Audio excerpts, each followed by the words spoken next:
Hey everyone, what's up and welcome to Bathroom Finance. Today we're going to be talking about market-linked GICs because I think they're a really good investment option for those of you who are looking to get started with the stock market, but you are afraid to take that initial leap because you don't want to lose your initial investment. And so in this episode, we'll be going through the pros and cons of market-linked GICs. We'll also be taking a look at my portfolio's progress over the last week, and as you can see, didn't perform very well, but we did have a couple of dividends coming in, so I'll be sharing with you my dividend tracker so you can see how I'll be tracking my dividend progress throughout the year.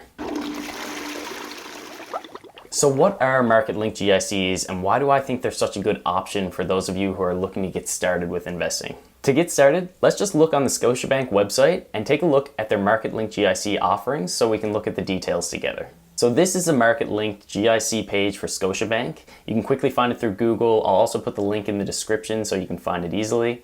But we're going to go about halfway down the page to the Scotiabank Market-Linked GICs brochure. Once you get that opened up, this is what you're going to see. You're going to see that there's no fees associated with a market-linked GIC. Your initial investment or your principal is guaranteed to be returned to you, and it's eligible for CDIC deposit insurance on amounts up to $100,000. So that's if Scotiabank was to say go out of business, then your initial investment would actually be protected through deposit insurance. You can get started with as little as $500, and the terms of the GIC, or how long your money is locked in for, are available on 2-year, 3-year, and 5-year terms. And then finally, returns are linked to the performance of an underlying index. So what does that mean? If we scroll down, we can see the 4 indices offered by Scotiabank. There's the S&P TSX 60, which are the 60 largest publicly traded companies in Canada. There's the S&P 500, which I've mentioned on the channel before, which are the 500 largest US publicly traded companies.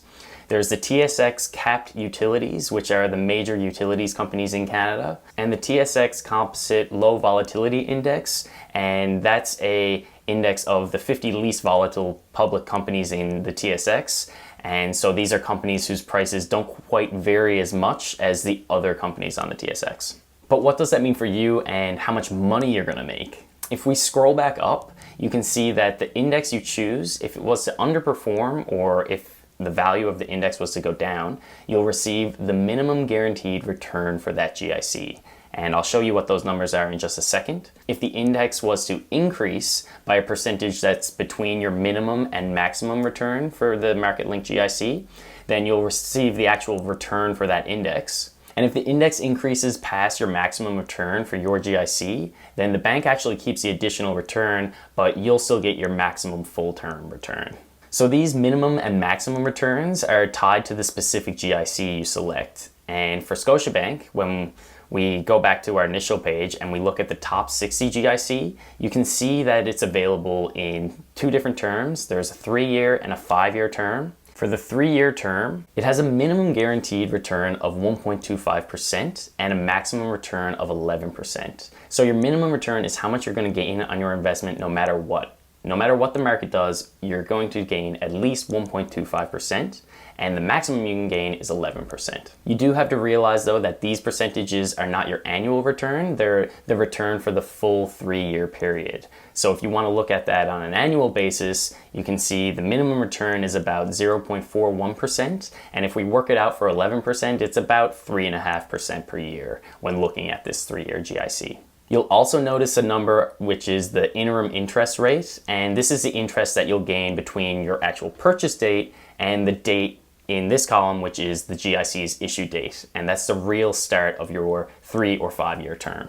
You can go ahead and explore the other offerings from Scotiabank, and I'll link a couple of the other banks as well, so you can look at the different terms and the minimum and maximum returns, so you can find one that works for your needs. One final thing to check is if your GIC is non-redeemable or redeemable. In the case of Scotiabank, if we look at this disclosure document, you can see that the GICs are not redeemable before the maturity date, which means you can't access your money under normal circumstances. The opposite to this is a redeemable GIC, which is where you can withdraw your money, but you might be dinged with a lower overall interest rate or subject to an early withdrawal fee. Finally, before you invest in these, you should take the 15 or 20 minutes it takes to read through your terms and conditions. In the terms and conditions, you're going to see things like these extraordinary event clauses, which could result in the bank delaying payment of any of your returns in the event of some crazy market event. And although it's unlikely, it's still good to be knowledgeable of the different clauses before making your investment. Overall, I think market-linked GICs are a great option for those of you looking to get started with investing. You can get started for as little as $500 with these Scotiabank GICs. And what's great about it is you'll get used to tracking the price of an index as it fluctuates without the fear of actually losing all your money. If you like this overview or you found any of the information helpful, you should go ahead and give this video a thumbs up and subscribe to the channel if you're interested in seeing more overviews on different investment vehicles that I'll be showcasing throughout the year.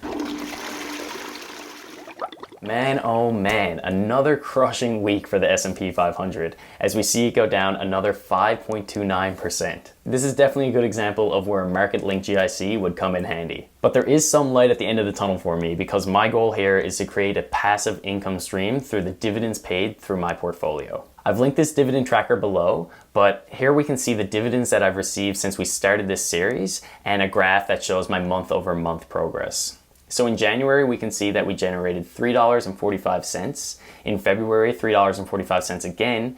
And already this month, we're at $19.84. Now, in the grand scheme of this week, these dividends definitely won't make up for the losses that I incurred this week, but they do give me something positive to look at when everything else is just trending downwards. The long-term goal of this portfolio is to have enough money invested that my dividends will actually cover my monthly costs. And even with such a small portfolio of about $11,000, it's nice to see that this month my Spotify was covered by my dividends. This week I'll be investing in Verizon, Target, and a bond ETF called ZAG. Verizon is a telecom company that currently pays a dividend of 4.75%.